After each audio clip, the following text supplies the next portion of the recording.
Agora vamos falar a diferença de transformador e autotransformador. Eu já vi o pessoal em vídeos falando sobre transformador. Ah, o transformador é isolado, não é isolado. Cara, quando você falar transformador, você já está dizendo que a primária e a secundária é isolada galvanicamente. Então, todas as vezes que você falar transformador, você não precisa falar que ela é isolada galvanicamente, porque alguém da área de engenharia, de área de elétrica, eletrotécnica, um profissional, ele já vai saber que você está falando de alguma coisa que é isolada galvanicamente. Qual que é a diferença principal do transformador e do autotransformador? É justamente isso. O transformador, a primária, tá vendo aqui o desenho do núcleo de ferro magnético? Isso é a simbologia para ferro magnético. Um transformador monofásico. Eu estou fazendo monofásico porque o desenho fica mais fácil. Mas isso eu posso falar de monofásico, de trifásico, independente. Então, se eu estou falando transformador isolado galvanicamente, a primária não tem contato com a secundária. Ele gera um campo eletromagnético, lei de Ampere, lei de Lenz, dφ dt, ele gera, tem variação, porque é a corrente alternada aqui, né? O transformador e o autotransformador só funcionam em corrente alternada. Eu preciso ter variação, então tem que ter uma senoide. Não adianta eu aplicar corrente contínua, o transformador não vai funcionar, entendeu? E a diferença básica é isso. No caso do autotransformador, né? A primária, tá vendo aqui a primária? E a secundária tá conectada na mesma bobina.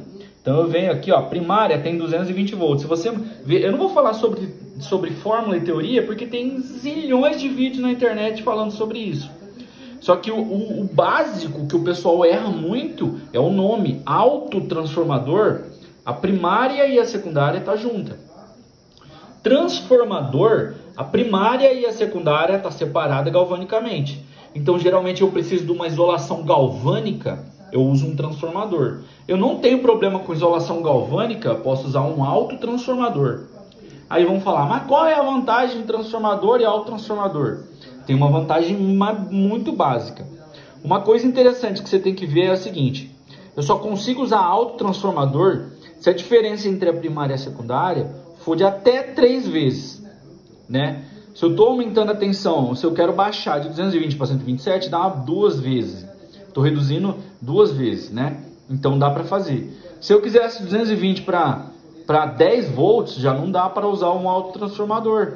Por quê? Porque já eu vou dividir ela muitas vezes, mais de 3 vezes. Aí não dá, entendeu? No transformador eu posso fazer o que eu quiser. Eu posso fazer 1 volts virar 1000, 1000 volts virar 1 volts virar 10.000. Então eu posso fazer o que eu quiser.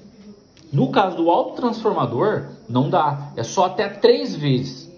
A diferença entre primária e secundária, até 3 vezes. Tanto para rebaixamento, quanto para rebaixar, quanto para aumentar, né? Uma coisa muito interessante da diferença principal também do transformador para o autotransformador é isso daqui. Se você fizer um cálculo, lei de Ohms, vamos fazer um cálculo, não vou fazer cálculo agora, eu vou só dar um exemplo. Se esse transformador fosse 1 watts, o mesmo núcleo para transformador de 1 watts, se eu calcular ele para autotransformador, ele seria de 4 watts. 4 watts. O mesmo núcleo, o mesmo tamanho de núcleo, ferro-silício, né? Isso que eu estou falando para 60 Hz. 60 Hz, né?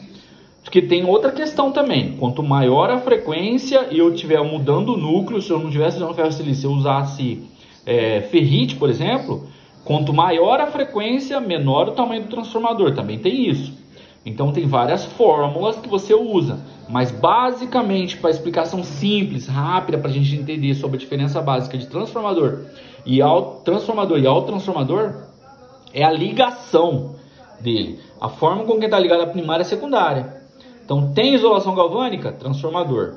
Não tem isolação galvânica, a primária e a secundária está ligado junto na mesma bobina? Então é autotransformador. Só que só posso projetar isso daqui, se eu estiver fazendo um projeto, de até 3 vezes, né? Só até 3 vezes. Mais do que isso tem que ser transformador. Entendeu? E o interessante, você pode perceber o alto, por isso que a gente compra esses transformadores de residência, você vê lá, 4.000 VA, né? Que é a potência aparente dele, que aí você tem que pegar o VA e considerar o fator de potência para você ver a questão, já falei em outro vídeo, qual é a potência ativa do equipamento. Então tá lá, 4.000 VA, se você usar uma resistência na saída dele, você vai ser com uma resistência, fator de potência 1, a resistência será 4.000 watts. Só que daí aquele transformador, porra, mas é um transformador pequeno, como é que ele empurra 4.000 watts? Porque ele é um autotransformador. Como eu falei, o núcleo no transformador, se fosse 1 watts, é um exemplo bem genérico isso aqui, né? Tem que fazer a fórmula certinho, mas é para entenderem. Se ele fosse um núcleo de 1 watts, no caso do autotransformador, ele seria multiplicado por 4, praticamente. Seria 4 watts.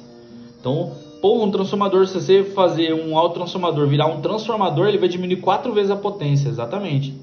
Mas eu vou ganhar em ganho. Eu posso fazer 1 volts virar 1.000. Ou 1 volts virar 10.000. E assim por diante. Mas desde que seja corrente alternada. Pela fórmula, lei de Ohms, lei de Lenz, lei de Ampere, lei de Lenz, eu preciso de variação. Eu preciso de algumas coisas para eu fazer.